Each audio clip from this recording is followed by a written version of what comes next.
अखनूर के जोरिया रोड पर बामल इलाके में ये दो बस आपस में टकराई, जिस वजह से ये हादसा इतना भयंकर था कि बस के परखच्चे उड़ गए। आगे का हिस्सा पूरी तरह से क्षतिग्रस्त हो गया है। तुरंत सूचना मिलते ही पुलिस मौके पर पहुंची, लोगों की भारी भीड़ इकट्ठा हो गई और घायलों को तत्काल अस्पताल पहुंचाया गया।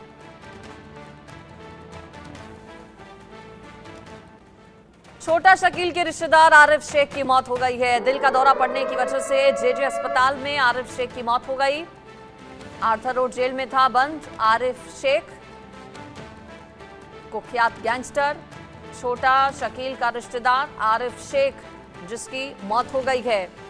टेरर फंडिंग मामले में आर्थर रोड जेल में बंद था दाऊद इब्राहिम से भी आरिफ शेख के कनेक्शंस। दिल का दौरा पड़ने की वजह से बताया जा रहा है कि मौत हो गई। गैंगस्टर छोटा शकील का रिश्तेदार है आरिफ शेख उर्फ आरिफ भाईजान।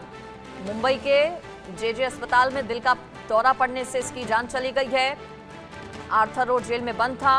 एनआईए ने उसे अंडरवर्ल्ड डॉन दाऊद इब्राहिम से जुड़े टेरर फंडिंग मामले में गिरफ्तार किया था। एनआईए ने 2022 में आरिफ को गिरफ्तार किया था। इसके बाद आरिफ की आवासीय संपत्तियों को भी कुर्क किया गया था। एनआईए के मुताबिक आरिफ शेख मुंबई के पश्चिमी उपनगरों में आतंकवाद के वित्त पोषण में लिप्त था।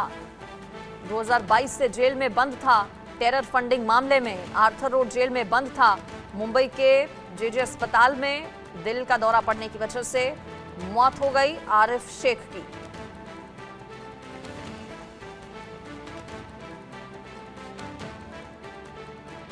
कनेक्शंस दाऊद इब्राहिम के साथ भी आरिफ शेख के।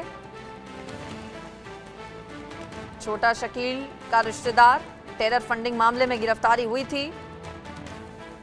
कई आपराधिक मामले दर्ज थे आरिफ शेख के खिलाफ, जिसे आरिफ भाईजान के नाम से जाना जाता था अंडरवर्ल्ड की दुनिया में। तबीयत बिगड़ी थी, आर्थर रोड जेल में बंद था। तबीयत बिगड़ने के बाद मुंबई के जेजे अस्पताल में भर्ती कराया गया था, जहां इलाज के दौरान उसकी मौत हो गई।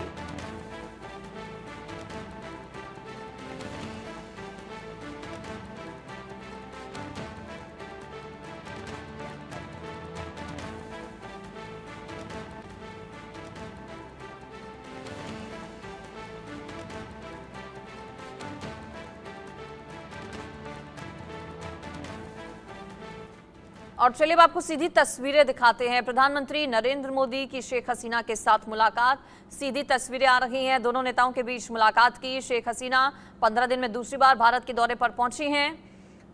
नरेंद्र मोदी के साथ मुलाकात, बांग्लादेशी प्रधानमंत्री शेख हसीना की। दोनों देशों के बीच कई अहम समझौतों पर हस्ताक्षर।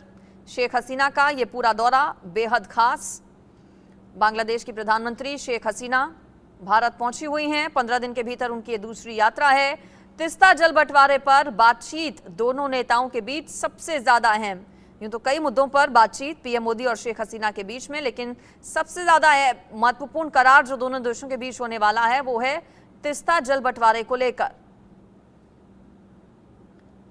तीसरी बार नरेंद्र मोदी की ओर से शपथ ली गई। तीसरी बार प्रधानमंत्री बनने के बाद किसी राष्ट्रीय अध्यक्ष का यह पहला दौरा है। हालांकि जिस दिन शपथ ली गई थी उस दिन भी कई विदेशी मेहमान आए थे, लेकिन उसके बाद ये पहला दौरा किसी राष्ट्रीय अध्यक्ष